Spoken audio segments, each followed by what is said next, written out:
प्रबल खरा को दृष्टि रखी राज्यवासी को सतर्क कर मुख्य सचिव प्रदीप जेना। गत किछि दिन धरी राज्य में ग्रीष्म प्रभाव लगी रही। पाणीपाग विभाग सूचना अनुसार आउ किछि दिन एही स्थिति लगी रहिबो।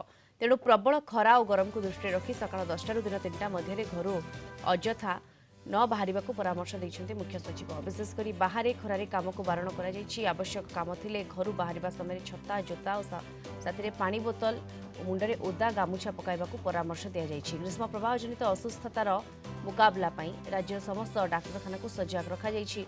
जिलापाल मानक सहित आलोचना करी लोकों को डाकबाजी यंत्र माध्यम रे सचेतनता करबाकू निर्देश देइछन्ते मुख्य सचिव।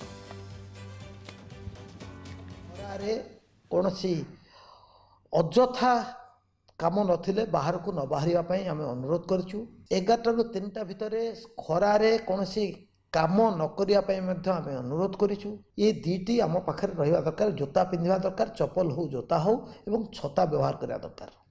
ता सहित सांगरे पानी बोतल टे धरिकी बुलवा आवश्यक अच्छे। तेणु आगामी केते दिन आम समस्त जदि सतर्कतामूलक व्यवस्था अवलंबन करवा ताहले आमे आशा करूँ जे कहार किसी असुविधा हम ना।